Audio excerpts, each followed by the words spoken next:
Bonjour, nous continuons à lire ensemble le psaume 51 et je vous propose pour aujourd'hui les versets 5 et 6. David qui vient vers Dieu et qui lui dit « Je t'ai désobéi, je le reconnais. Ma faute est toujours là, je la revois sans cesse. C'est contre toi seul que j'ai mal agi. J'ai fait ce que tu désapprouves. Ainsi, tu as raison quand tu prononces ta sentence, tu es irréprochable quand tu rends ton jugement. » Imaginons la situation de David, son ressenti, quand il dit « Ma faute est toujours là, je la revois sans cesse. » Est-ce que vous pouvez vous mettre à sa place? Ou peut-être que vous vivez la même chose. Cet ressenti d'avoir toujours notre faute, ce qu'on a mal fait là devant nous. Oui, ça s'appelle la culpabilité. On s'endort en y pensant, on se lève avec le cœur lourd, on porte ce fardeau. Ah là là, j'aurais pas dû dire ça. Ah là là, franchement, qu'est-ce que j'ai été bête de faire telle chose. J'aurais pas dû dire telle parole à mon père, à ma mère. J'aurais pas dû agir de telle façon envers un ami. J'aurais pas dû aller voir un tel et dire toutes les bêtises que j'ai dit sur un ami en commun. J'aurais pas dû faire cette faute. J'aurais pas dû signer ce papier, c'était un mensonge. Je n'aurais pas dû dire telle chose à telle personne.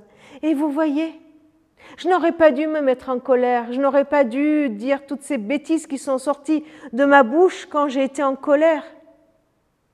Alors, comment on fait? Quand on s'endort en pensant à tout ce qu'on a fait, tout ce qu'on a dit, et quand on se réveille avec cela, comment on fait? On nie? Oh, laisse tomber. Ou on minimise notre faute? Oh, c'était rien, et puis de toute façon, il m'a mis en colère. De toute façon, voilà, je l'ai dit, mais c'était pas complètement faux, hein? Non. David, il dit que la faute, elle est lourde, elle est bien là, elle est devant lui. Il ne peut pas la cacher. Il a choisi de la reconnaître. Il a choisi de la confesser. Il prend conscience que la désobéissance, elle est contre Dieu. Ce qu'il a fait est quelque chose que Dieu désapprouve. Alors, reconnaître que Dieu a raison de plaider contre celui qui a péché et d'être puni ainsi. Reconnaître la justice de Dieu parce que Dieu est saint. Alors, la seule démarche qui est devant nous, c'est celle que David a choisie, celle que le fils prodigue a choisie, c'est de venir devant le Père et de confesser, de venir devant lui et de lui dire « c'est contre toi que j'ai mal agi, j'ai fait ce que tu désapprouves, j'ai péché contre toi, pardon ».